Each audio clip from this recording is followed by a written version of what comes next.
પ્રભુ નામ લખ્યું, સેવા આવી. ઓમ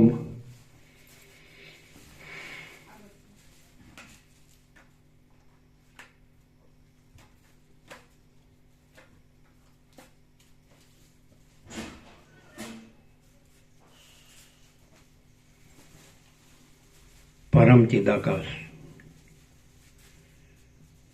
परम ज्योति, अखंड ज्योति, महाचिदाकाश, स्वयं प्रकाश, संपूर्ण प्रकाश, पूर्ण ब्रह्म, अनंत तेजघन, अनंत चिदघन, परमाकाश, केवल, अनंत, शुद्ध, तेजघन, परमाकाश, अखिल आत्मा, पूर्ण ब्रह्म, परमात्मा, परम चिदाकाश, परम ज्योति, अखंड ज्योति, अनंत, पूर्ण, परम चिदाकाश, परम शांति, स्वयं सिद्ध, स्वयं प्रकाश, स्वयं पूर्ण, स्वस्वरूप, यही सब कुछ है, इसके सिवा कुछ नहीं है। शून्यवास, अनंत कोटि, महाकल्पो है ही नहीं। महाचिदाकाश, स्वयं प्रकाश, संपूर्ण प्रकाश, महाचिदाकाश ज्योति, अनंत, अखंड, अभेद, महाचिदाकाश ज्योति, महातत्व, महासामान्य, महाचिदाकाश, स्वसमेध्य, सहज निर्विकल्प, महाचिदाकाश, परम पद, महाचिदाकाश, परम कैवल्य, परम शांति, परम चिदाकाश, अनंत, पूर्ण, निरपेक्ष सत, अनंत, संपूर्ण, अपरिघ, निर्भ्रांत, निरपेक्ष, वशिष्ठ राम, निर्वाण उत्तरार्ध, राउंड 40मो राउंड।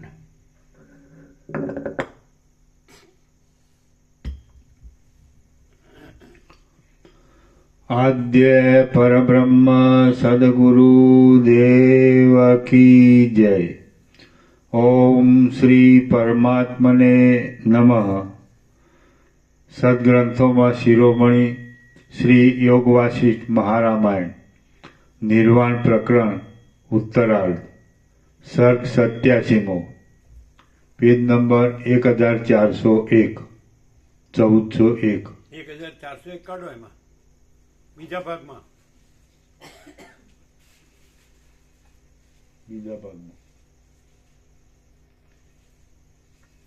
पेज नंबर 1401 सर्ग 87मो પોતાના દેહમાં વિશ્વની કલ્પના। આ 87મા સર્ગમાં વશિષ્ઠજી પોતાના દેહ વિશે વિશ્વની કલ્પના કરશે અને પોતાના સ્વયંભૂપણા વિશે પણ વર્ણન કરશે। વશિષ્ઠ બોલ્યા, હવે હું ચિદાકાશ રૂપે સર્વત્ર વ્યાપ્ત થઈ રહ્યો હતો અને અનંત તથા નિર્વિકાર રૂપે સર્વત્ર રહ્યો હતો। મેં મારા શરીરની અંદરના કોઈ એક ભાગમાં ચિત્ત સ્થિર રાખી જોયું તો જેમ ક્ષેત્રમાં વાવેલા બીજ ઉપર પાણી પડતા તે અંકુરિત થઈ જાય છે તેમ તેમાં પણ તેની અંદર રહેલી સૃષ્ટિ અંકુરિત થઈ ગયેલી મારા જોવામાં આવી। જળનું સિંચન થતા વૃદ્ધિ પામેલા બીજની અંદર જેમ અંકુર રહ્યો હોય છે તેમ સાકાર અને નિરાકાર એવી સર્વ જળચેતન વસ્તુની અંદર જગત રહેલું જ છે।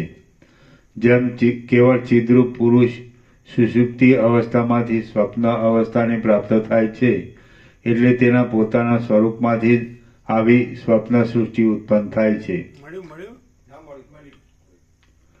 પહેલેથી લ્યો. સર્ગ 87મો પોતાના દેહમાં વિશ્વની કલ્પના. આ 87મા સર્ગમાં વશિષ્ઠજી પોતાના દેહ વિશે વિશ્વની કલ્પના કરશે અને પોતાના સ્વયંભૂપણા વિશે પણ વર્ણન કરશે.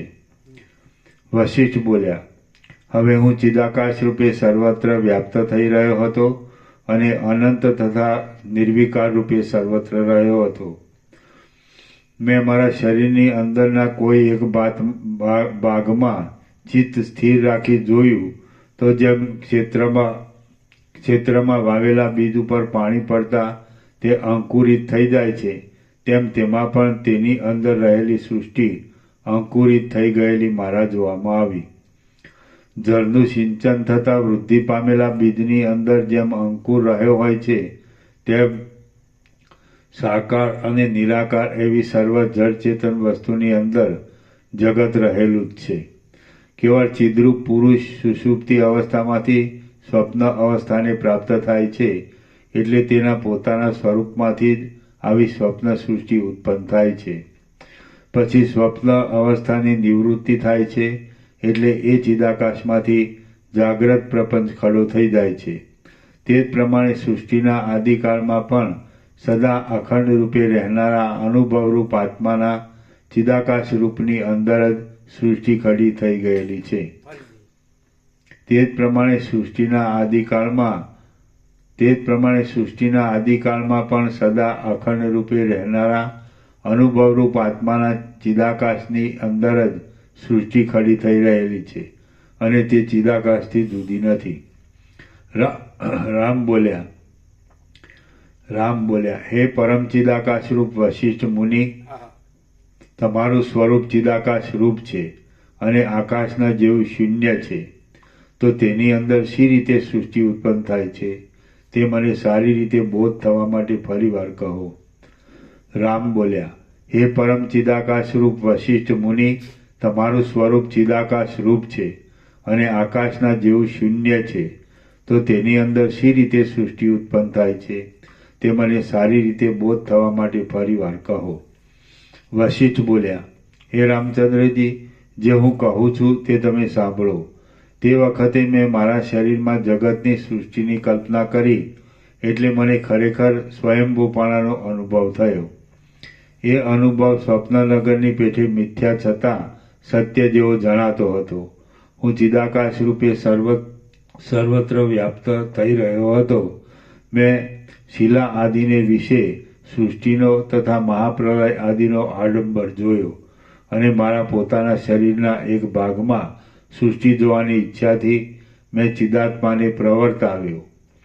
જે વખતે એ નિર્મળ ચિદાત્માનો એ ભાગમાં પ્રસાર થયો, તે જ વખતે તેમાં આકાશના જેવું કંઈક મારા જોવામાં આવ્યું. હે રામચંદ્રજી, જેમ નિદ્રાથી સ્વપ્ન આવતા તમને તેમાં જાગ્રતપણાનો કે બીજા સ્વપ્નનો અનુભવ થાય છે, પણ તેનો આધાર કે અધિષ્ઠાન તમારો પોતાનો આત્મા જ જણાય છે, તેમ જો કે તે સમયે મને આકાશનો અનુભવ થયો હતો, પણ તેનો આધાર કે અધિષ્ઠાન ચિદાકાશ જ મને જણાતું હતું, એમ તમે સમજો. પ્રથમ તો દિશાઓને પોતામાં આરોપનારું આકાશ ચિત્ત શક્તિ વડે ચિત્તરૂપ થઈ જાય છે. પછી તેમાંથી અહંકાર પેદા થાય છે અને તે જ નિશ્ચય રૂપે ઘાટાપણાને પ્રાપ્ત થઈ બુદ્ધિ કહેવાય છે.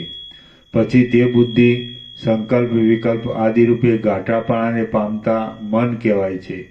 હવે તે મન શબ્દ તન્માત્રાને અને બીજી પણ સ્પર્શ તન્માત્રા વગેરે તન્માત્રાઓને કલ્પી લે છે અને તે સ્થૂળતાને પ્રાપ્ત થતાં 5 ઇન્દ્રિયો રૂપ બને છે.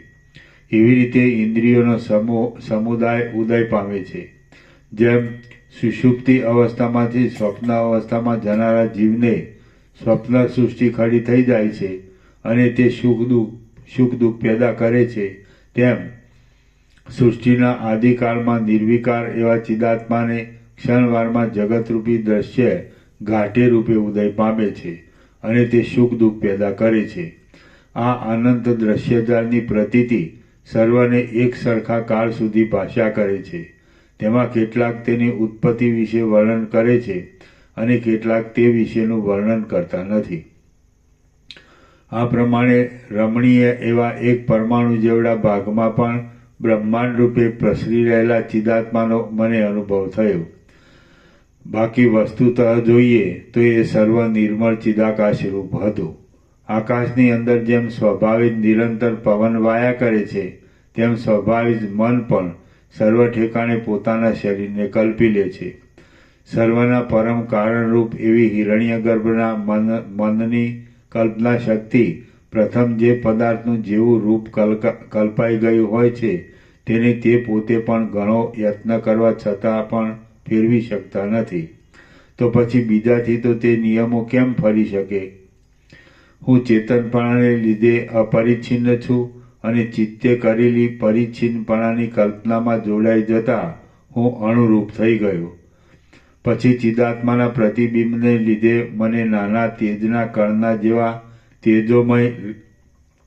તેજોમય લિંગ શરીરની સ્ફૂર્તિ થઈ અને તે પછી તેની જ ભાવના કરતા જાણે હું સ્થૂળ દેહરૂપ બની ગયો હોઉં તેમ મને જણાયું. પછી હું કંઈક રૂપ આદિ વિષયનો અનુભવ કરું એવો મારા સૂક્ષ્મ જીવાત્મામાં જરાક વિચાર આવ્યો. એટલે મેં તે વિષયમાં પ્રવૃત્તિ કરી અને મને તેની ગ્રાહક ઇન્દ્રિયો તથા વિષયો વગેરેનો અનુભવ થયો. હે રામચંદ્રજી, તેમના જે નામો છે તેમાંથી જે મુખ્ય નામોની તમારા જેવા સુજ્ઞ પુરુષોએ કલ્પના કરી છે તે વિશે હું કહું છું તે તમે સાંભળો. જે રંધ્ર વડે મેં જોવાની પ્રવૃત્તિ કરી તે ચક્ષુ કહેવાય છે. જે કાંઈ જોવાનું હોય તે રૂપ દ્રશ્ય કહેવાય છે અને તે બંનેના સંયોગનું જે ફળ તે દર્શન કહેવાય છે. જે સમયે એ રૂપનું દર્શન થાય તે સમયને કાળ શબ્દ વડે કહેવામાં આવે છે.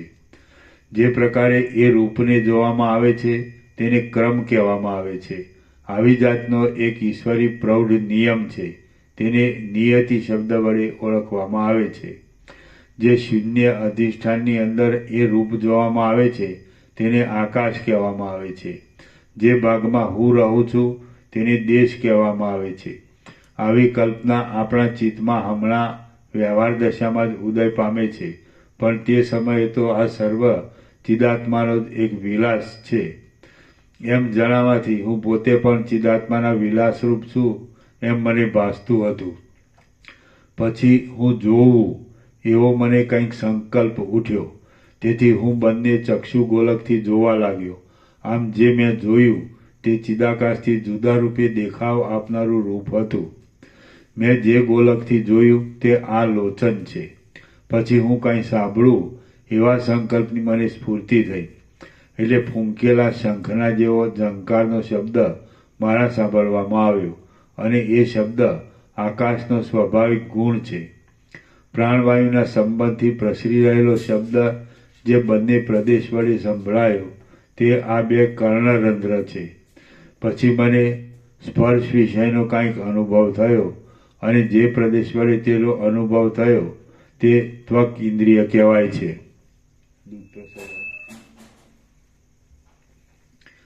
જેના અસ્તિત્વ વડે મારા અંગને સ્પર્શ વિષયનો અનુભવ થયો તે રૂપરહિત અને સ્પર્શવાળો વાયુ કહેવાય છે અને સ્વયંભૂના સત્ય સંકલ્પને આધારે રહેલો છે.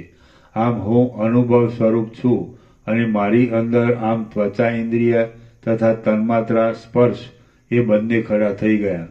મને જે વડે રસાસ્વાદનો અનુભવ થયો તે જીહવા ઇન્દ્રિય છે અને તેનો વિષય રસ કે જે તન્માત્રા રૂપ છે તે પણ મારામાં ઉપર પ્રમાણે ખડા થઈ ગયા. તેમજ વસ્તુતઃ કેવળ ચિદાકાશ રૂપ એવા મારા પ્રાણમાં ગંધ ગ્રહણ કરવાનો સંકલ્પ સ્ફૂરતા નાસિકા ઇન્દ્રિય અને ગંધ રૂપ તન્માત્રા એ બંનેનો ઉદય થયો. આવી રીતે જો કે દેહ ઇન્દ્રિય વિષય વગેરેની સંપત્તિ મારામાં દેખાતી હતી, છતાં વસ્તુતઃ જોઈએ તો સર્વ કલ્પના માત્ર અને મિથ્યા હતું. તેથી કશું પણ થયું જ ન હતું. ઉપર કહ્યા પ્રમાણે ઇન્દ્રિયો અને તન્માત્રાઓ ખડી થઈ ગઈ અને હું વૃત્તિ દ્વારા તદાકાર થવા લાગ્યો. એટલે તરત શબ્દ, સ્પર્શ, રૂપ, રસ અને ગંધ એ રૂપી શરીરને ધારણ કરી રહેલા 5 વિષયોના ભોગનો મને બળાત્કારથી અનુભવ થવા લાગ્યો. એ વિષયો મિથ્યાપણાને લીધે નિરાકાર હતા, છતાં માત્ર ભ્રાંતિ વડે તે વિષયના રૂપમાં ભાસતા હતા. ઇન્દ્રિયો તથા વિષયો વગેરેના સમૂહમાં અભિમાન બંધાવાથી હું અમુક રૂપ છું એવી જે ભાવના મારામાં ખડી થઈ ગઈ, તેને તમારા જેવા વિવેકી પુરુષો અહંકાર નામથી કહે છે. એ અહંકાર નિશ્ચય રૂપે ગાંઠાપણાને પ્રાપ્ત થાય છે ત્યારે તે બુદ્ધિ નામથી ઓળખાય છે. તે બુદ્ધિ પાછી ગાંઠાપણાને પ્રાપ્ત થાય છે એટલે મન નામથી ઓળખાય છે. આમ હું અંતઃકરણ રૂપ બની ગયો અને મારું શરીર આતિવાહિક થઈ ગયું, એટલે કે હું સૂક્ષ્મ શરીરવાળો બની ગયો. પરંતુ ખરી રીતે જોતા મારું સ્વરૂપ શુદ્ધ ચિદાકાશ જ હતું. કેવળ આકાશરૂપ હોવાથી હું પવનના કરતાં પણ શૂન્ય જણાતો હતો અને આકાશ રહિત હોવાથી મારામાં કલ્પાયેલા સર્વ ભાવોને હું રોકતો નહોતો. પછી મારા મનની તેવી ભાવનાને લીધે હું ઘણા લાંબા કાળ સુધી સ્વયંભૂના દેહમાં રહ્યો અને મને પ્રતીતિ થઈ કે હું 4 મુખવાળા બ્રહ્માના દેહથી મુક્ત છું. 4 મુખવાળા યુક્ત. હા, યુક્ત.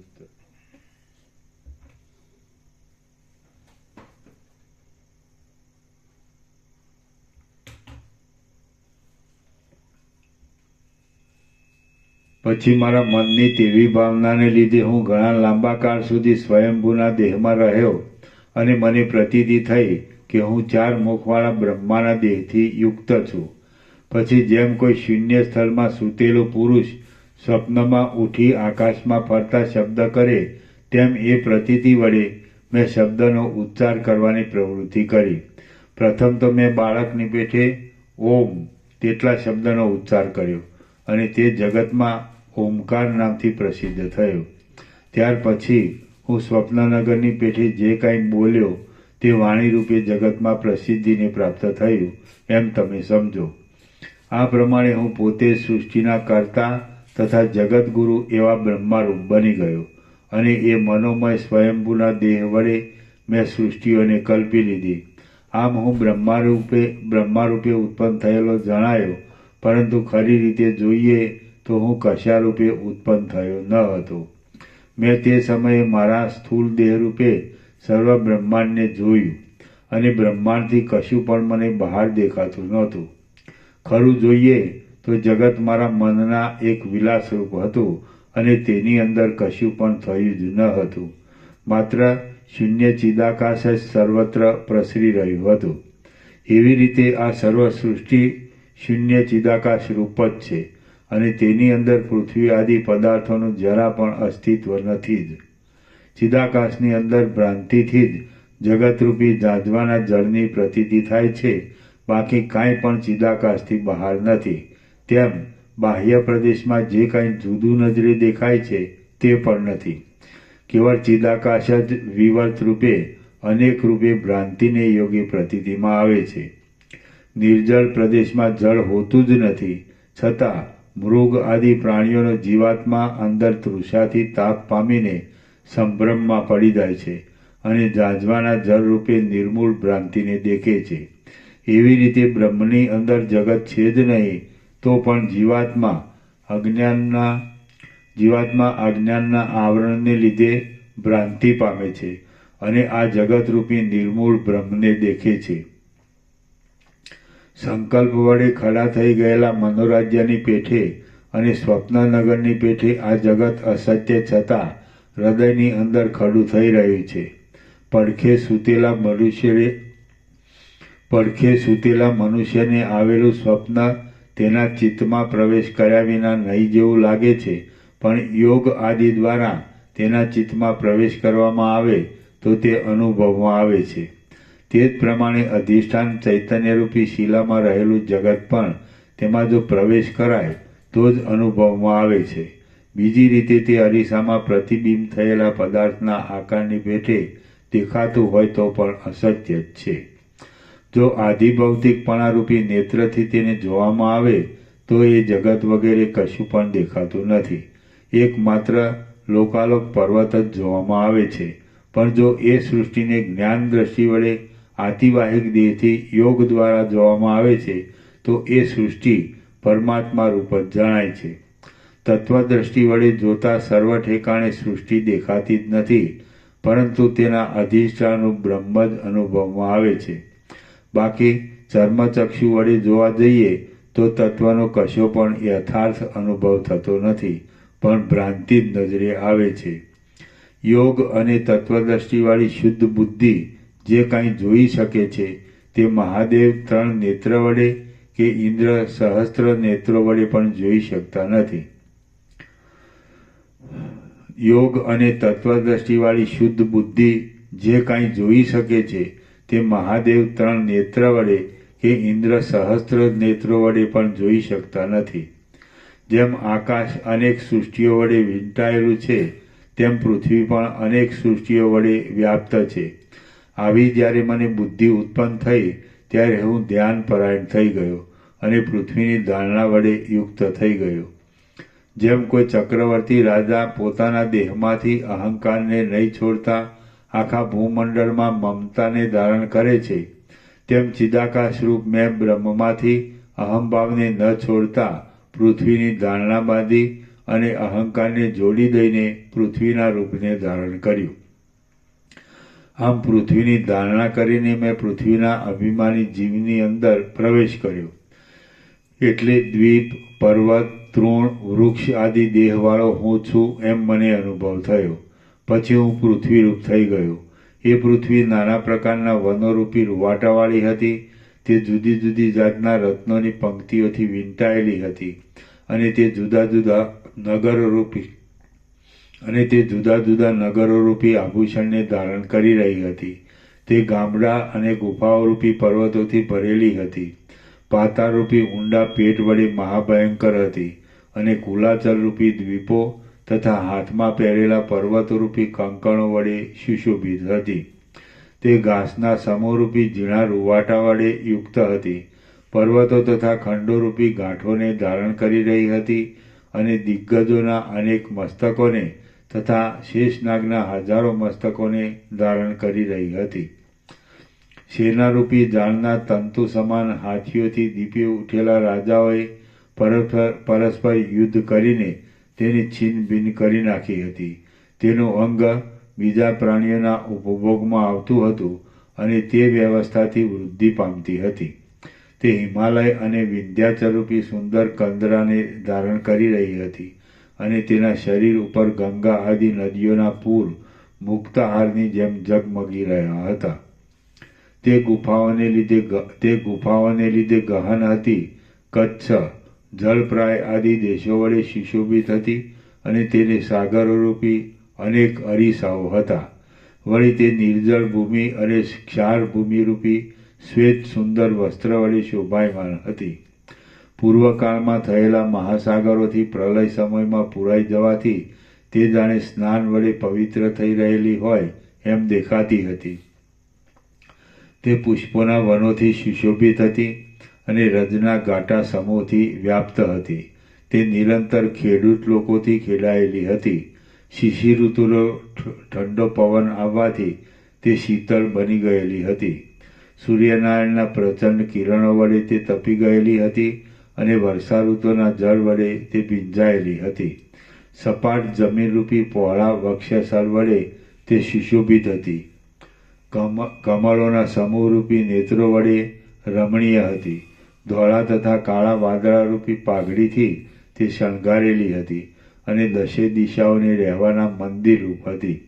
લોકાલોક પર્વતની પાસે રહેલી મોટી ખાઈરૂપી ભયાનક મુખ વડે તે મહાભયંકર દેખાતી હતી અને તે અનંત પ્રાણીઓના સમુદાયની ચેષ્ટારૂપી એક ચૈતન્યને ધારણ કરી રહી હતી. જાણે બહાર અને અંદર કીડાઓથી ભરપૂર હોય તેમ તે દેવો, દાનવો તથા ગંધર્વ આદિ વિવિધ પ્રાણીઓના સમૂહ વડે બહાર અને અંદર વ્યાપ્ત હતી. પાતાળરૂપી ઇન્દ્રિયોના છિદ્રોની અંદર તે નાગ તથા અસુર આદિ કીડીઓના સમૂહથી ભરેલી હતી અને 7 સમુદ્રોની અંદર તે નાના પ્રકારના જળચર પ્રાણીઓ વડે યુક્ત હતી. તે પ્રાણીઓના ઉપભોગમાં આવનારા નદી, વન, સમુદ્ર, દિશાઓના છેડાઓ, પર્વતો, દ્વીપો અને જંગલોના સમૂહથી વ્યાપ્ત હતી. નાના પ્રકારના પર્વતો તથા નદીઓ વગેરેની પંક્તિથી અને પ્રાણીઓના સમૂહથી ભરેલા દેશો વડે તથા ખંડો વડે તે ભરપૂર હતી. વેલો, તળાવો, નદીઓ, કમળના ખંડો અને અનેક શત્રુના સમૂહોથી તે વ્યાપેલી હતી. શ્રી યોગ વાસિષ્ઠ મહારામાયણમાં નિર્વાણ પ્રકરણના ઉત્તરાર્ધનો સ્વદેહે વિશ્વકલ્પના નામનો સર્ગ 87મો સમાપ્ત. સર્ગ 88મો પૃથ્વીના અનેક દેખાવોનું વર્ણન. આ 88મા સર્ગમાં વશિષ્ઠજીનો પોતાનો દેહ ભૂલોકરૂપ થઈ જતા તેની અંદર જે જુદા જુદા વિશેષ દેખાવો વશિષ્ઠજી કૌતુક વડે જોશે તે વિશે વર્ણન કરવામાં આવશે. વશિષ્ઠ બોલ્યા, આમ હે મનુ વંશભૂત રામચંદ્રજી, હું ત્યાં ભૂલોકરૂપ થઈ ગયો હતો. મારા પોતાના દેહને પાર્થિવ ધર્મવાળો જોયા પછી મને નદ, નદી આદિ વિશેષ આકારોવાળો જોવાની ઈચ્છા થઈ. એટલે પછી જે કાંઈ અનુભવમાં આવ્યું તે તમે સાંભળો. કોઈક સ્થળે પતિ, પુત્ર, ભાઈ આદિના મરણને લીધે આક્રંદ કરી રહેલી નારીઓનો કરુણ વિલાપ સંભળાતો હતો અને કોઈક સ્થળે નૃત્ય કરી રહેલી સ્ત્રીઓના સમૂહોના મોટા ઉત્સવથી મહાશુક પથરાઈ રહેલું જણાતું હતું. કોઈક સ્થળે દુઃખે કરીને પણ માંડ નિવારણ કરી શકાય તેવા દુકાળને લીધે લોકોનો દુઃખ સંબંધી મોટો પોકાર કાને પડતો હતો અને કોઈક ઠેકાણે તો સુકાળને લીધે બધા ધાન્યોના ઢગલાઓની નીપજ થતાં ચારે બાજુ સ્નેહ પથરાઈ રહ્યો હતો. કોઈક ઠેકાણે અગ્નિનો મોટો ભડકો થવાથી બળી ગયેલા પ્રાણીઓના દેહમાં મહાતીવ્ર વેદના પેદા થતી દેખાતી હતી અને કોઈક ઠેકાણે તો જળભા ડૂબી જવાથી અનેક ગામડા તથા શહેરોનો ગાણ વળી જતો દેખાતો હતો. કોઈક સ્થળે ચપળ સામંતોના મંડળો દેશોને લૂંટી લેતા જણાતા હતા અને કોઈક સ્થળે પોતાનું દુષ્ટપણું દેખાડનારા રાક્ષસોના તથા પિશાચોના મંડળો નજરે આવતા હતા. કોઈક સ્થળે જળાશયો પાણીના પૂરથી ચારે બાજુ રેલાઈ રહ્યા હતા, તેથી ક્યારાઓ ભીંજાઈ જતા હતા અને ધાન્યના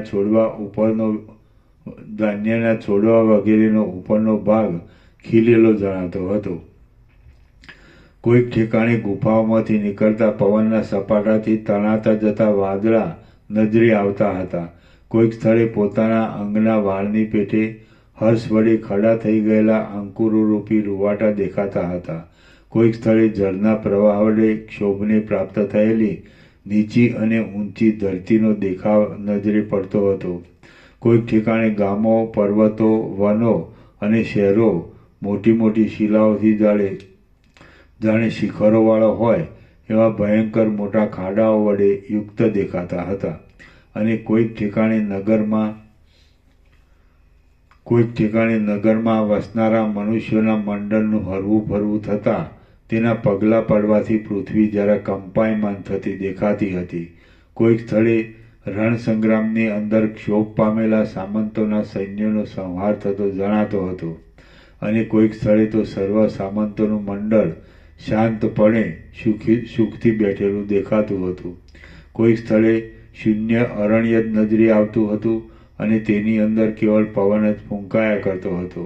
વળી કોઈક સ્થળે જંગલમાં પ્રથમ કાપણી કરી લઈ પછી વાવેલા ધાન્યો પાછા ફાલેલા જણાતા હતા. કોઈ ઠેકાણે હંસ અને કારંડવ પક્ષીઓથી ભરેલા સરોવરોની અંદર કમળો ખીલી રહેલા દેખાતા હતા અને કોઈક સ્થળે નિર્જન પ્રદેશોમાં વંટોળિયાથી ઉડેલી ધૂળથી મોટા સ્તંભના જેવો આકાર બનાવનારા તથા રજ વડે ધોળા દેખાતા પવનો વાતા હતા. કોઈક ઠેકાણે મોટા નદો અને નદીઓના વહેવાને લીધે ઘસારાનો ઘોઘરો અવાજ કાને આવતો હતો. કોઈક ઠેકાણે અંકુર ફૂટવા માટે સિંચાયેલા બીજોમાં કાંટા ફૂટેલા જણાતા હતા. કોઈક સ્થળે શિલાઓના છિદ્રોમાં કષ્ટથી પડી રહેલા કીડાઓના મોઢા જરા ફરકતા હતા અને તેમને કંઈક વેદના થતી હોય એમ જણાતું હતું. તમે અમને શરણાગત જાણી આ શિલાના સંકટમાંથી ઉગારો એમ તેઓ જાણે મારા પ્રત્યે સૂચના કરતા હોય એવું લાગતું હતું.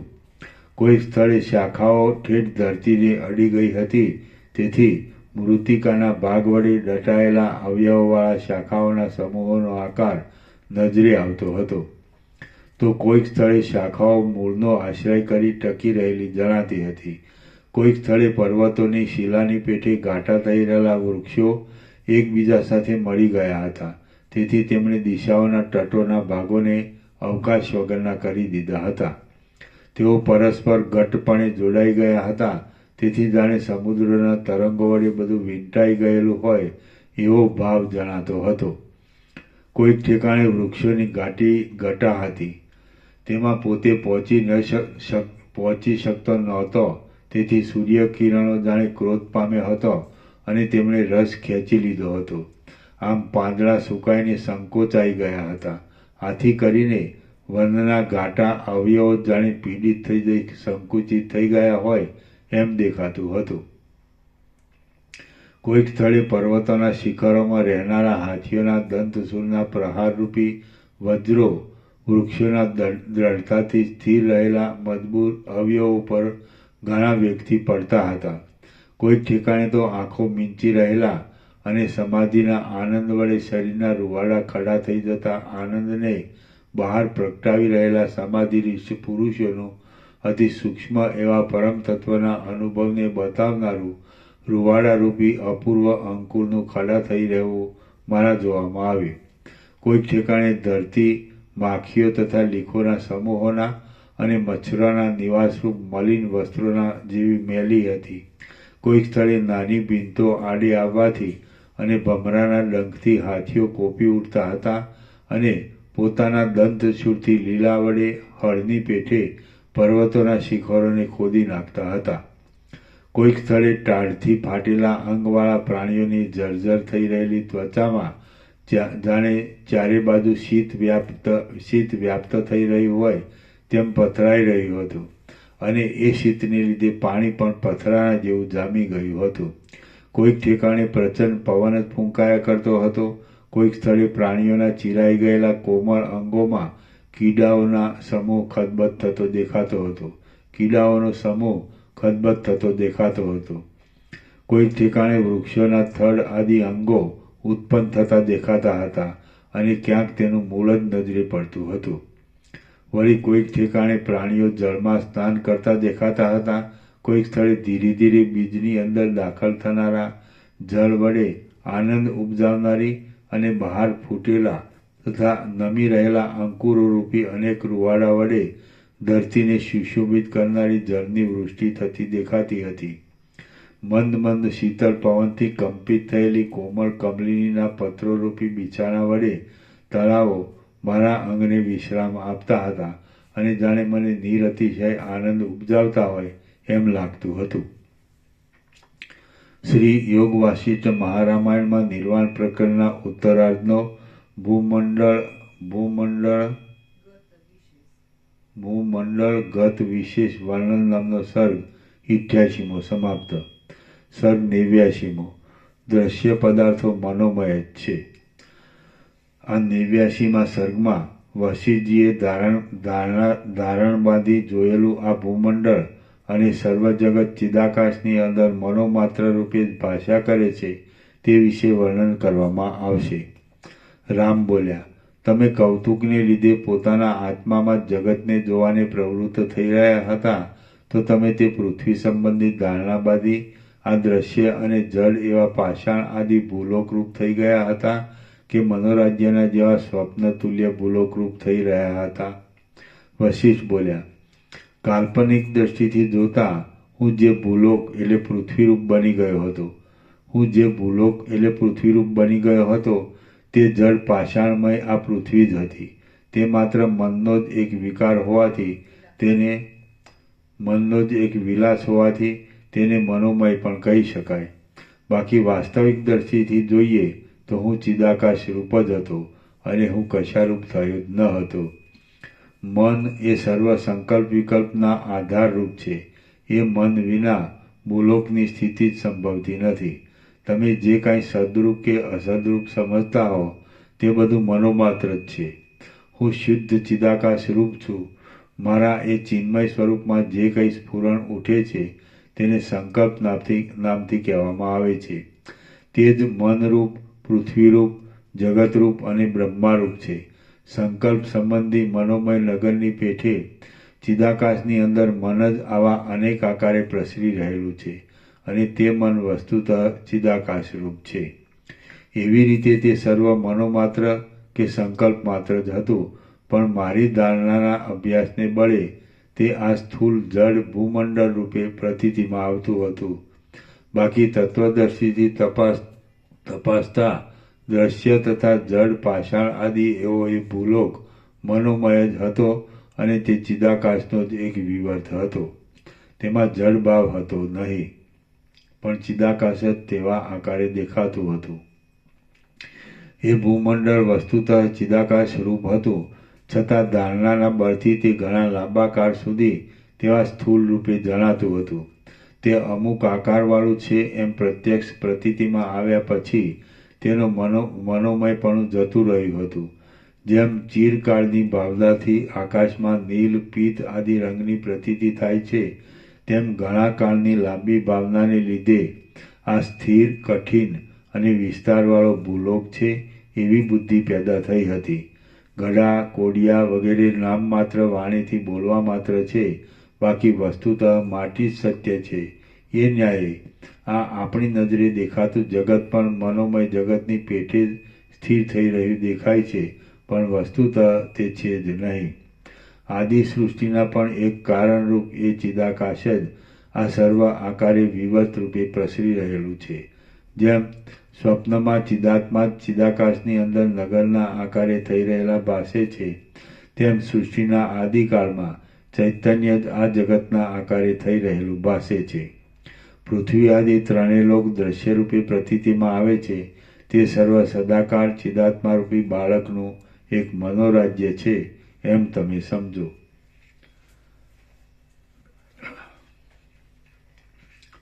સંકલ્પ ચિદરૂપ આત્માથી જુદો નથી અને જગત પણ તન્મય છે. વસ્તુતઃ જોઈએ તો એ જગત સત્યરૂપ નથી, સ્થૂળ આકારવાળું નથી, તેમ પ્રકાશમય પણ નથી.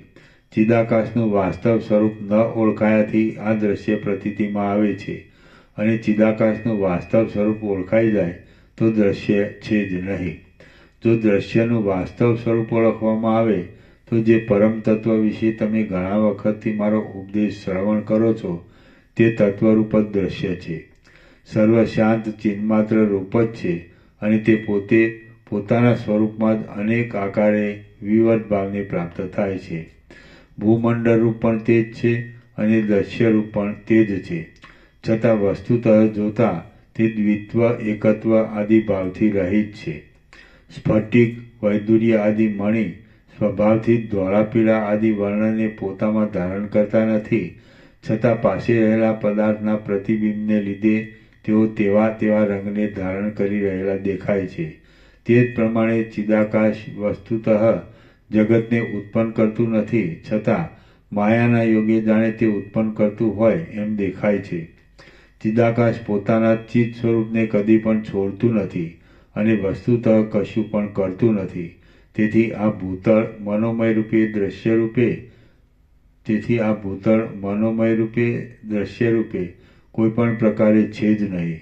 જેમ આકાશ પોતે સ્થૂળ ભાવથી રહિત હોવા છતાં ભ્રાંતિ વડે અનેક નીલ, પીત આદિ વર્ણોના આશ્રયરૂપ દેખાય છે, તેમ સર્વત્ર ભરપૂર એવું ચિદાકાશ પોતે જાણે પૃથ્વીલોકરૂપ થઈ રહ્યું હોય એમ ભ્રાંતિથી દેખાય છે. ચિદાકાશનું પોતાનું સ્વરૂપ જ યથાસ્થિતપણે રહ્યું છે, છતાં તે પોતાના શુદ્ધ ભાવને ઢાંકી દઈને જાણે ભૂમંડળ રૂપ એટલે પૃથ્વીરૂપ થઈ રહેલું હોય એવી પ્રતીતિ થાય છે.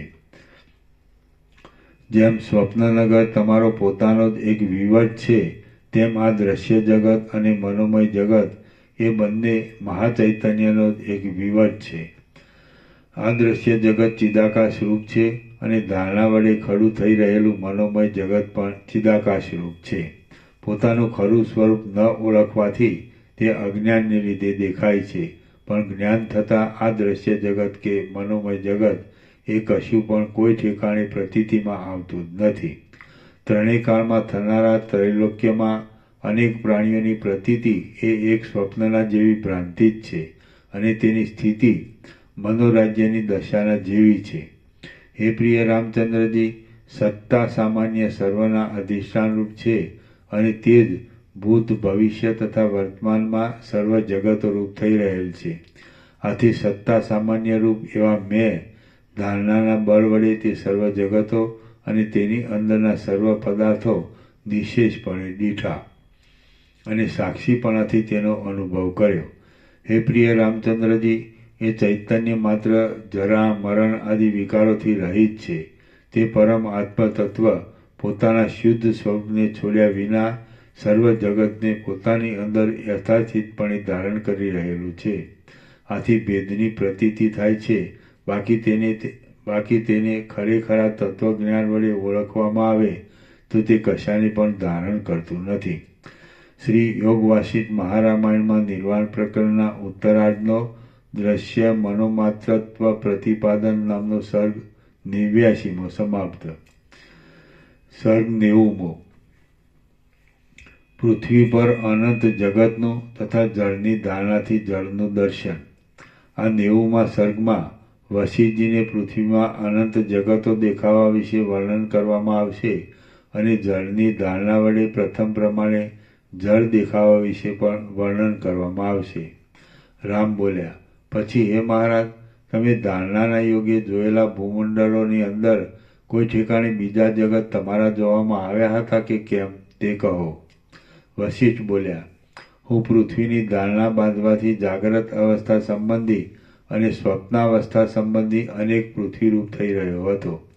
મેં પૃથ્વીના તે ભાગોમાં સાક્ષી દ્રષ્ટિથી જોયું અને મન વડે વિચારી અનુભવ કર્યો તો પ્રથમ પ્રમાણે સર્વ ઠેકાણે જગતનો સમૂહ રહેલો મારા જોવામાં આવ્યો. એ સર્વ દ્રશ્ય રૂપે અને દ્વૈત રૂપે દેખાતું હતું, છતાં વસ્તુતઃ જોતા તે શાંત પરબ્રહ્મ રૂપ જ હતું. જો વ્યવહારિક દ્રષ્ટિથી જોઈએ તો સર્વ ઠેકાણે જગતો રહેલા છે અને તાત્વિક દ્રષ્ટિએ જોઈએ તો સર્વ ઠેકાણે બ્રહ્મ જ રહેલ છે. એ બ્રહ્મ સર્વરૂપ છે, શૂન્યરૂપ છે, પરમ શાંતરૂપ છે અને સર્વ સૃષ્ટિ વડે યુક્ત પણ છે. સર્વ ઠેકાણે પૃથ્વી આદિ સ્થૂળ સૃષ્ટિ રહેલી છે, પણ વસ્તુતઃ જોતા નહીં ઉત્પન્ન થયા છતાં ઉત્પન્ન થયેલું દેખાતું સ્વપ્નનગર જેમ ચિદાકાશ રૂપ છે તેમ એ સર્વ ચિદાકાશ રૂપ જ છે. અહીં નાનાપણું કે તેનો અભાવ એ બેમાંથી એકેય નથી, તેમજ કશાનું અસ્તિત્વ, ભાવ કે નાસ્તિત્વ, અભાવ પણ નથી. જ્યાં હું એવો અભિમાનના આશ્રયરૂપ અહંકાર પણ નથી, ત્યાં પછી બીજું તો શું જ હોય? જોકે હું એવો અહંકાર અનુભવમાં આવે છે, છતાં ખરું જોતા તે છે જ નહીં. જો કદાચિત કંઈ છે તો તે જન્મ જરા આદિથી રહિત નિર્વિકાર પરબ્રહ્મરૂપ છે. સૃષ્ટિના આદિકાળમાં એક ચિદાકાશ જ સર્વત્ર ભરપૂર હતું અને એ ચિદાકાશની અંદર દેખાતી આ સૃષ્ટિ પણ એક સ્વપ્નનગરના જેવી પ્રાતિભાષિક છે. તો પછી તેમાં પદાર્થોનું અસ્તિત્વ કે નાસ્તિત્વ, ભાવ કે અભાવ એ બે શી રીતે રહી શકે અને કેવા હોય?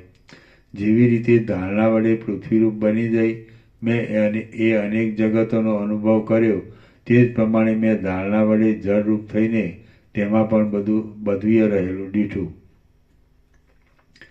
ચેતનરૂપ જળની ધારણા વડે મેં જડ ભાવવાળા જળનો ભાવ સ્વીકારી લીધો હતો અને સમુદ્રમાં મંદિરોની અંદર ઘણા લાંબા કાળ સુધી જળના જેવો અવ્યક્ત શબ્દ ધારણ કર્યો હતો. જેમ તમારા અંગમાં જૂ, લીખ વગેરે અલક્ષિત રીતે રહે છે, તેમ ધારણા વડે જળરૂપ બની ગયેલા મેં તૃણ, વૃક્ષ, લતા, ઝાડી અને વેલોના સ્તંભોની અંદરની નાડીઓમાં મૃદુતાથી અલક્ષિત રીતે એટલે ન જણાય તેમ દ્રઢપણે આરોહણ કર્યું હતું. કાનનો કીડો જેમ પોતાની મંદ ગતિથી ન જણાય તેમ કાનમાં પેસી જાય છે, તેમ હું જળરૂપ સ્તંભોમાં પેસી ગયો હતો. આમ મેં એ તૃણ આદિના સ્તંભોની પેઠે ઉર્ધ્વ સ્થિતિ સંપાદન કરી હતી અને તે સ્તંભોમાં છેદ પડતા કંકણના જેવો ગોળ આકાર દેખાતો હતો. લતાઓ, તમાલો અને તાલ આદિ વૃક્ષોના પલ્લવોમાં તેમજ ફળોમાં રસરૂપે વિશ્રામ પામીને મેં કાળના યોગ્ય વૃદ્ધિ પામેલી આકૃતિ વડે તે પલ્લવ, પુષ્પ આદિની અંદર શિરાઓરૂપી રેખાઓની રચના કરી હતી. હું પ્રાણીઓના દેહની અંદર મુખ દ્વારા હૃદય પ્રત્યે પ્રવેશ કરીને જળરૂપ થઈ રહ્યો હતો. તેથી ઋતુઓના યોગ્ય જુદી જુદી જાતની વિષમતાને ધારણ કરી રહ્યો હતો. મેં કોઈક સમયે દેહની અંદર વાત, પિત્ત અને કફ નામની ધાતુઓને અથવા રસ, રક્ત આદિ ધાતુઓને ધારણ કરી રાખી હતી. કોઈક સમયે મેં તેને જુદી પાડી હતી, કોઈક સમયે જઠરાગ્નિ વડે તેમને પચાવી હતી અને કેટલીકને ખંડિત પણ કરી દીધી હતી.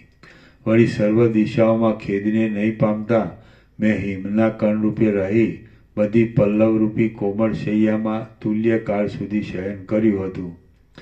જળરૂપે નદીઓના નિવાસરૂપ નાના પ્રકારના દરાઓમાં વાસ કરતો હતો અને અહર્નિશ પ્રવાહ વહેવાથી વહ્યા કરતો હતો. મેં કોઈ સમયે તટરૂપી મિત્રના મહેલમાં વિશ્રાંતિ લીધી હતી. હું પણ ચૈતન્યરૂપ છું. જળ ભાવવાળા જળની ભાવના કરતાં હું મારા ચિત્ત સ્વરૂપનો આશ્રય અનુસંધાન મૂકી દઈને જળરૂપ બની ગયો હતો અને મેં અનેક જળાશયોમાં ચકરીય રૂપે ભ્રમણ કર્યું હતું.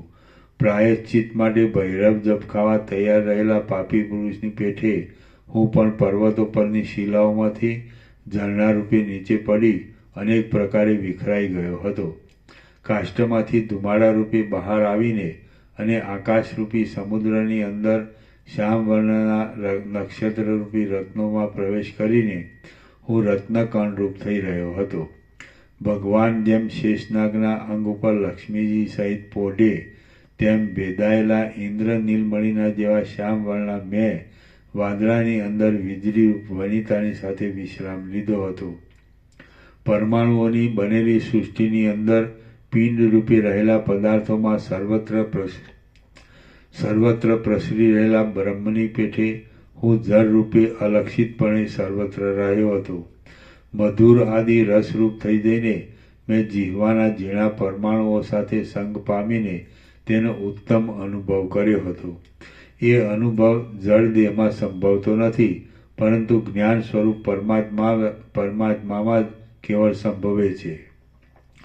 હું કે જે અધિષ્ઠાન ચૈતન્યરૂપ છું તેણે કે જળદેહે અથવા તો બીજા કોઈએ સાવ મિથ્યા હોવાથી જે દ્રશ્ય વસ્તુતઃ અનુભવ નથી તે દ્રશ્યના અધિષ્ઠાન ચૈતન્યે પોતાની અંદર જે કંઈ પ્રકાશ કર્યો છે તે કેવળ અજ્ઞાની જીવોના મોહ માટે છે.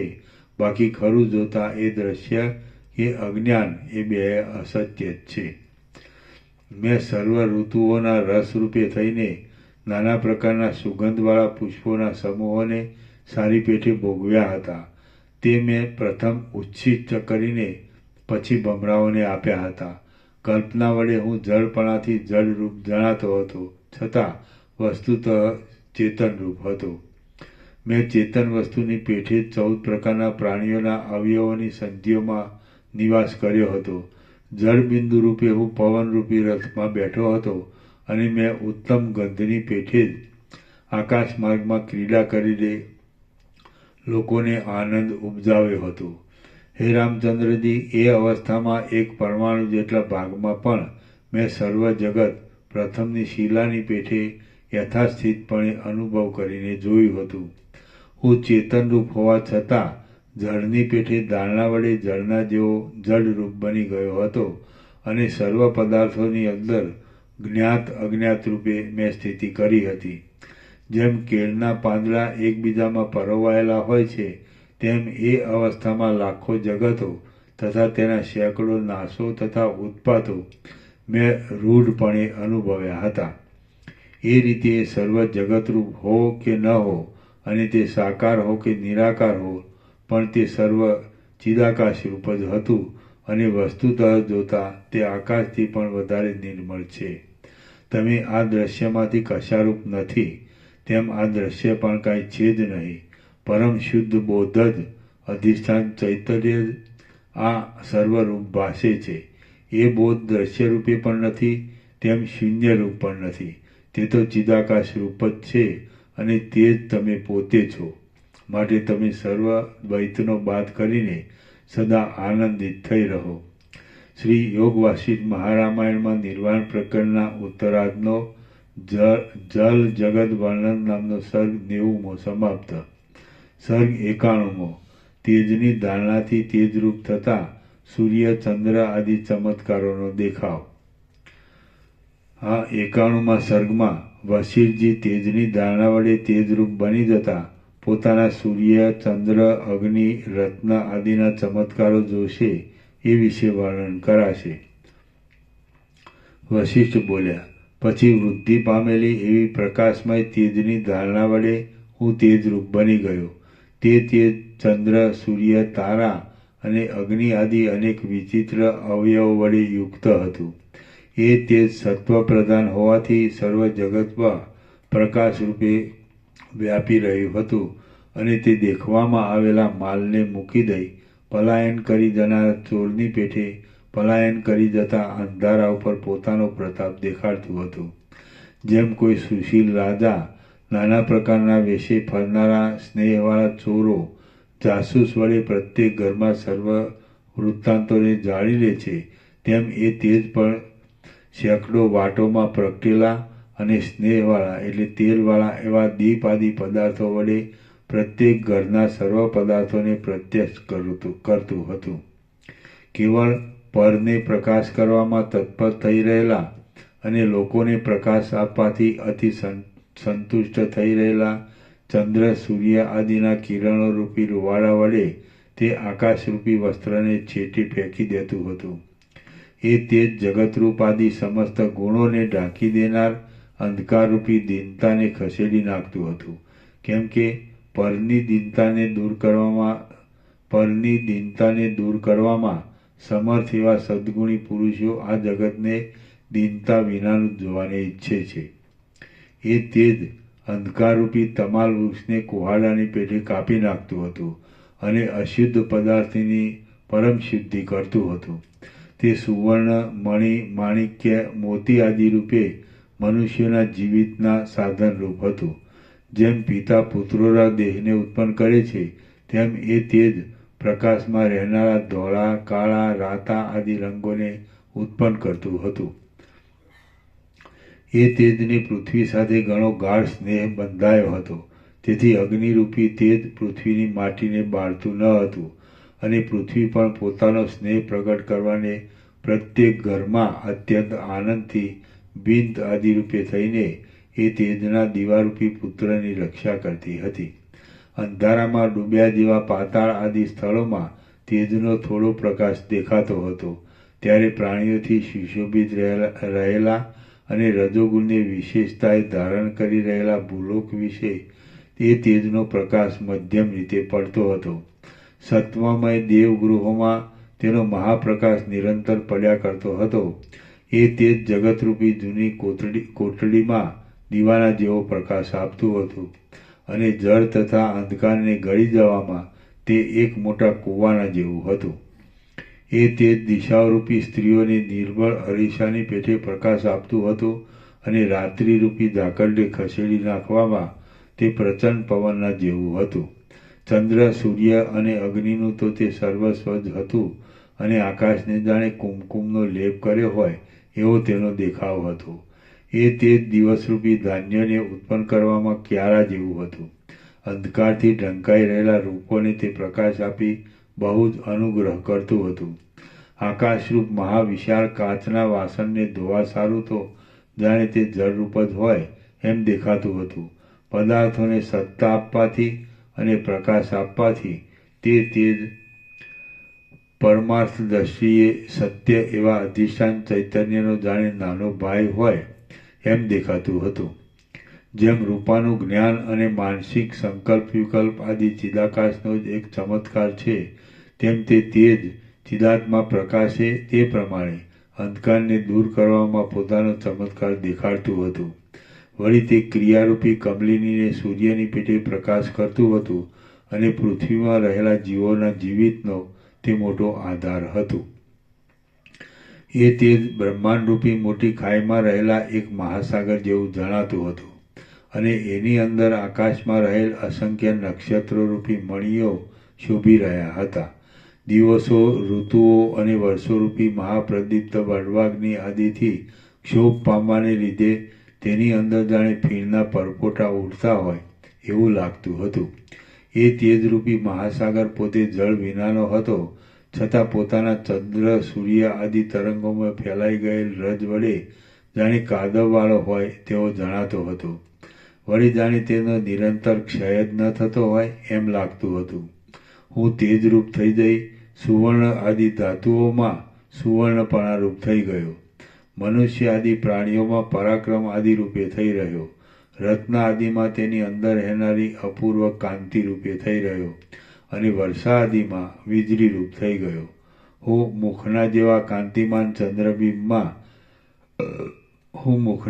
કાંતિમાન ચંદ્રબિંબમાં ચાંદની રૂપ થઈ ગયો અને પાપણવાળા નેત્રોરૂપી ચિહ્નને ધારણ કરી રહેલા મનુષ્યોના મુખોરૂપી ચંદ્રબિંબમાં ચાંદનીના જેવી તેમજ સ્નેહરૂપી અમૃતના પૂરને સ્ત્રાવતી હાસ્ય તથા સ્નેહથી મિશ્ર એવી જે કાંઈ કાંતિ રહી છે તે રૂપ હું થઈ ગયો. સ્ત્રીઓની અંદર ગાલ, હાથ, નેત્ર, અક્ષિગોલક, ભ્રમર, હાથના પોચા અને કેશપાશ એ સર્વમાં પ્રકાશ આપનારો જે સ્ત્રી વર્ગનો સ્વાભાવિક કામવિલાસ છે અને જે કોઈપણ પ્રકારે જીતી શકાય એવો નથી તે સર્વરૂપ હું બની ગયો. આ ત્રણેય લોકને તૃણના જેવા તુચ્છ કરીને શત્રુઓને થપાટ મારી નીચે પાડનાર વૃત્તાસુર આદિ પરાક્રમી પુરુષોના મસ્તકો ઉપર પણ હું વજ્ર પ્રહાર રૂપ થઈ ગયો અને સિંહ આદિ વીર પ્રાણીઓના ચિત્તમાં હું વીર્ય રૂપે થઈ રહ્યો. યોદ્ધાઓને રણસંગ્રામમાં લડવાને પ્રવર્તાવનારા પ્રચંડ પરાક્રમ રૂપે પણ હું થઈ રહ્યો. એટલે લોઢાના બખ્તરોનું અને ખડગોનું એકબીજામાં અથડાવું થતાં તેઓ તેમાંથી ઉત્પન્ન થયેલા કર્ણકટુ શબ્દો વડે ચપળતાવાળા આડંબરને ધારણ કરી પ્રસિદ્ધપણે રણભૂમિઓમાં ફરતા હતા. દેવતાઓમાં હું દૈત્ય શત્રુપણાના ભાવથી રહ્યો હતો અને દૈત્યોમાં દેવ શત્રુપણાના ભાવથી મેં સ્થિતિ કરી હતી. સર્વ પ્રાણી માત્રમાં હું બળ રૂપે રહ્યો હતો અને વૃક્ષ આદિ સ્થાવરમાં હું સ્થિરતા રૂપે રહ્યો હતો.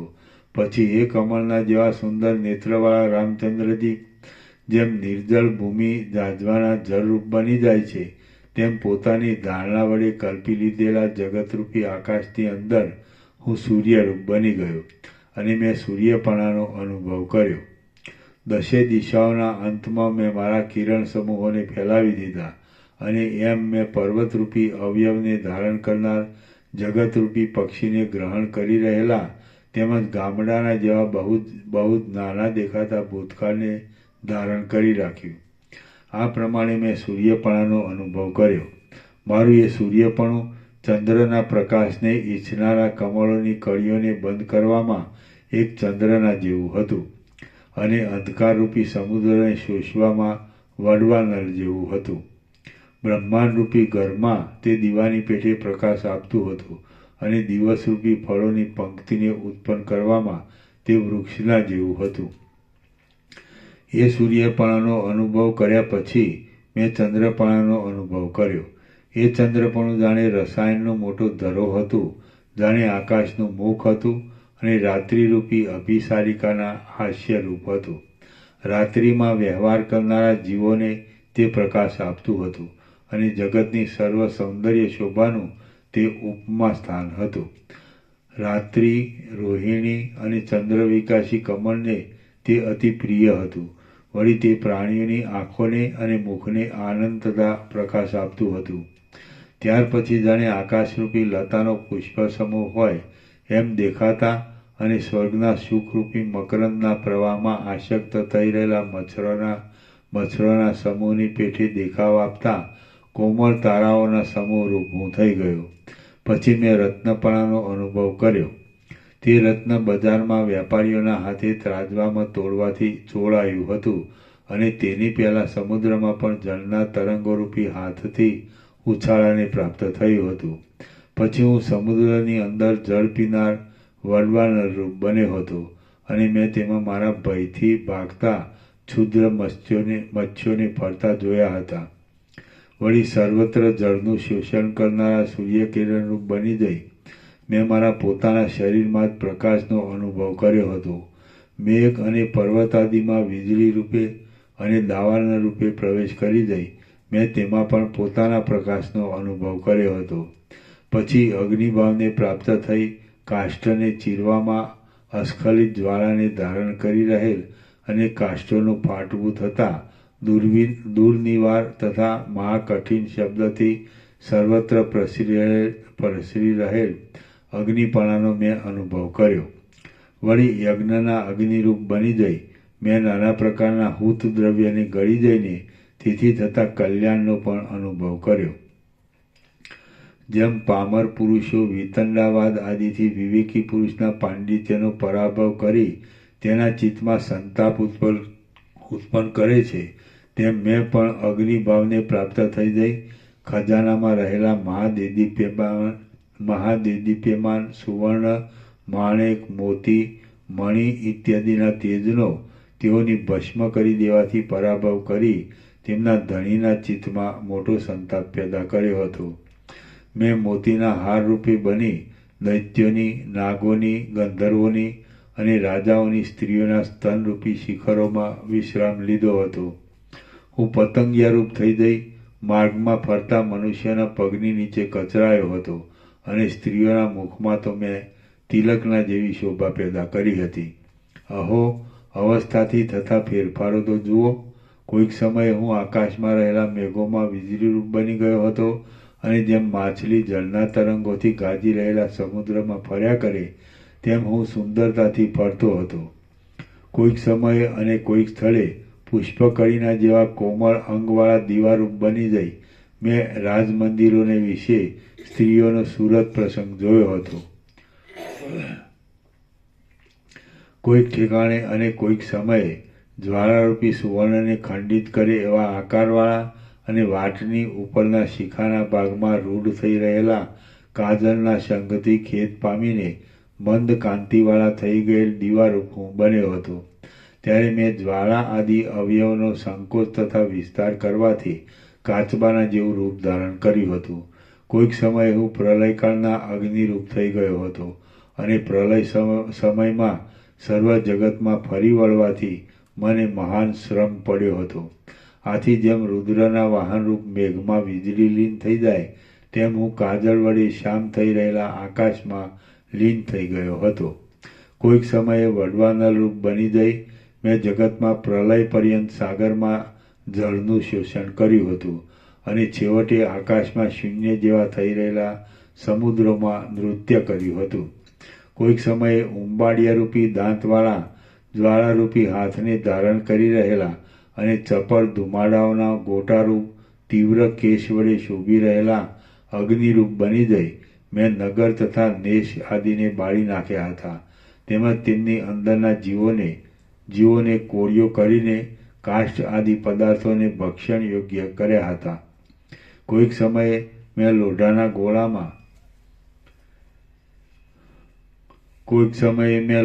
ગોળામાં અગ્નિરૂપે નિવાસ કર્યો હતો અને લોઢાના હથોડાઓ તથા પાષાણોનો પ્રહાર વાગતા મેં અગ્નિના તણખાઓ તથા પાષાણની કોકરીઓ ઉડાડી હતી. કારણ કે મારો હેતુ હથોડા મારનાર લોહારનો દાહ કરવાનો હતો. કોઈક સમયે સર્વ પ્રાણીઓની નજર ન પડે તેવી રીતે મોટી શિલાની અંદર વજ્રમણી, વૈદુર્યમણી આદિ રૂપે રહી મેં સેંકડો યુગો ગાળ્યા હતા.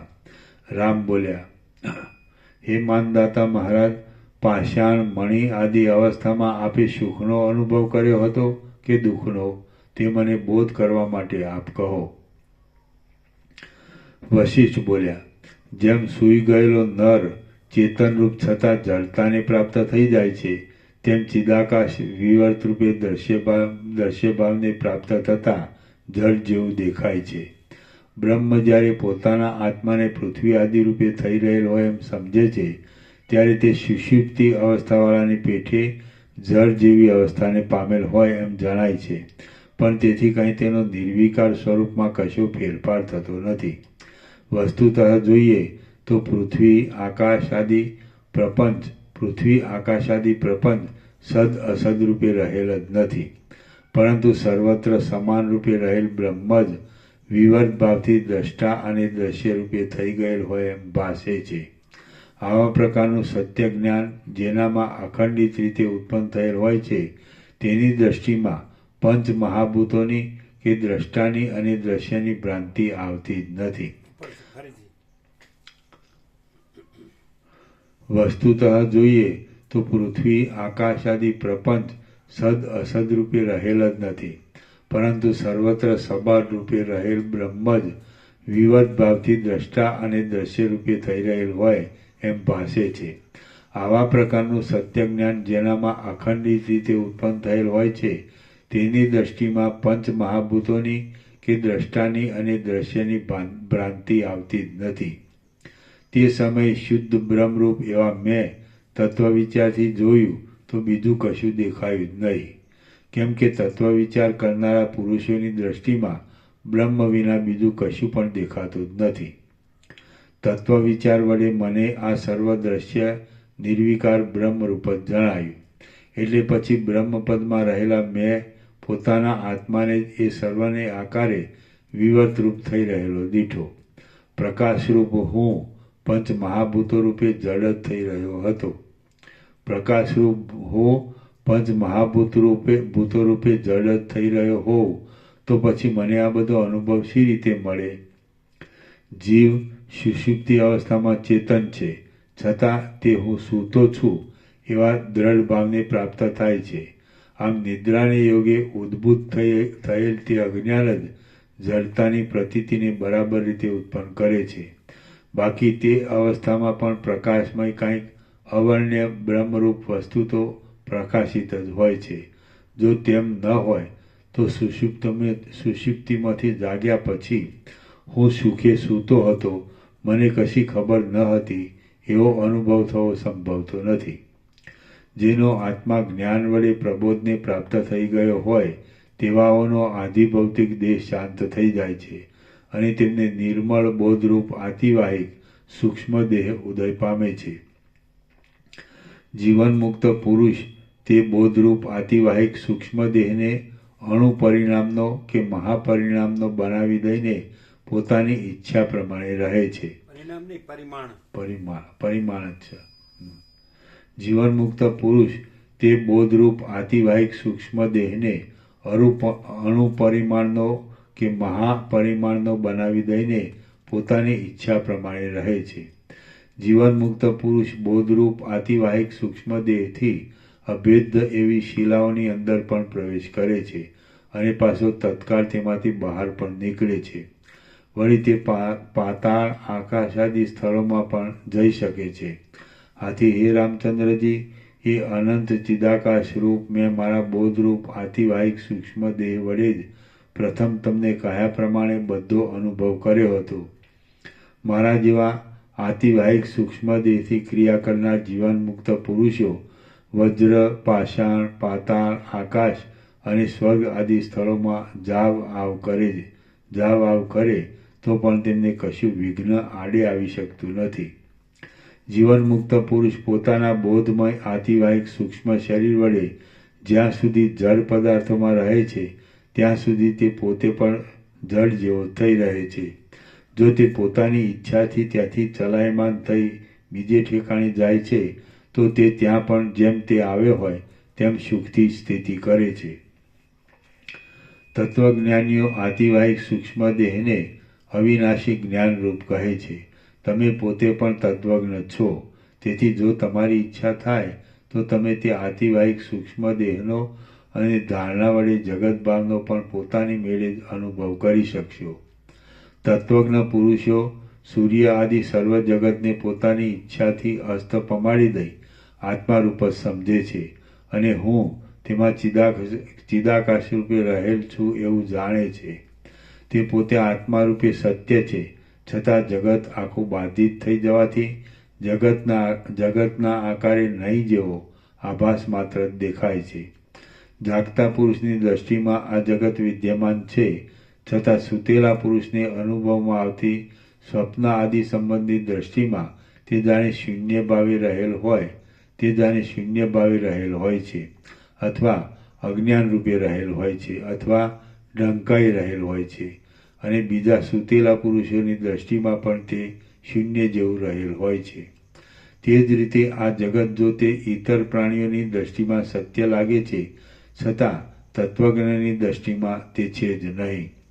જેમ કોઈ પુરુષ પોતાના મનોરાજ્ય વડે અંગારાની નદીને કલ્પી લે છે અને તેના તરંગો પોતાના અંગમાં લાગ્યા છતાં તે દુઃખના સંપર્ક વિનાનો રહે છે, તેમ હું પણ કાંઈક ઈચ્છાનું સ્ફુરણ થવાથી પોતાની કલ્પના વડે પાષાણ, મણિ આદિ રૂપે થઈ રહ્યો હતો, છતાં તે સર્વ મને મિથ્યા જણાયાથી મને કશું પણ દુઃખ થયું ન હતું. કાજળરૂપી ભમરાઓના સમૂહને ધારણ કરી રહેલી અનેક પુષ્પો વડે સુશોભિત તેમજ ખાખરો, અશોક આદિના આકારે દેખાતી મહાપ્રદીપ્ત જ્વાળા વડે આખું જગત પ્રદીપ્ત અગ્નિથી વીંટાઈ ગયેલું હતું. તેને મેં અગ્નિરૂપ થઈ જઈને વિકસિત થયેલા સ્થળ કમળના જેવું બનાવી દીધું હતું. હે પ્રિય રામચંદ્રજી, ચપળ એવી ખળ પુરુષની લક્ષ્મીની પેઠે હું મહાપ્રદીપ્ત જ્વાળા રૂપે તરત ઉત્કર્ષ પામ્યો હતો અને પાછો તરત જ ગલિત થઈ ગયો હતો. હે રામચંદ્રજી, તે જ રૂપ થઈ જઈને મેં પરમાણુ જેવડા અગ્નિના તણખામાં પણ પ્રથમ પ્રમાણે જગતની શોભા દીઠી હતી. એ જગતની શોભા અને આ તમારી નજરે આવતા જગતની શોભા એ બંને પરબ્રહ્મરૂપ ચિદાકાશથી જરા પણ જુદી નથી. આ બાબતમાં જો તમારે દ્રષ્ટાંત જોવું હોય તો સ્વપ્નમાં દેખાતા અનેક નગરોનો સમૂહ અને પર્વતોનો સમૂહ જોવો. શ્રી યોગ વાસિષ્ઠ મહારામાયણમાં નિર્વાણ પ્રકરણના ઉત્તરાર્ધનો તેજસ જગદ વર્ણન નામનો સર્ગ 91મો સમાપ્ત. ઓમ ઓમ ઓમ. પાના નંબર 1415.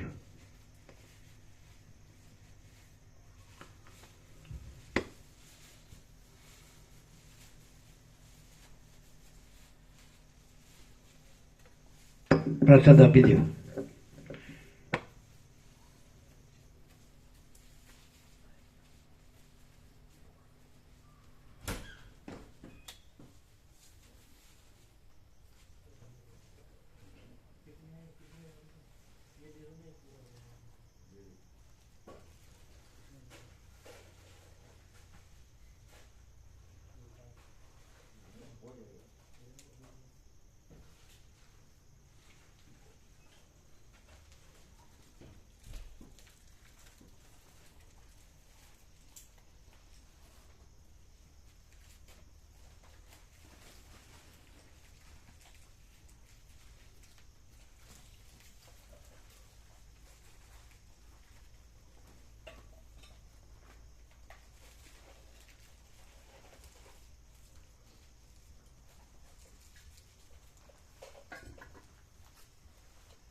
એટલે ચાલુ દિવસે રોકાવ છો તમે?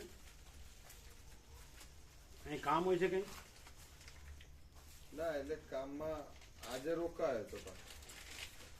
કામ હશે કંઈ? હા, એટલે અહીં ઓફિસનું થોડું કામ હતું ને. સંજયભાઈ રાજકોટ ગયેલા. સંજય પ્રભુ રાજકોટ ગયેલા.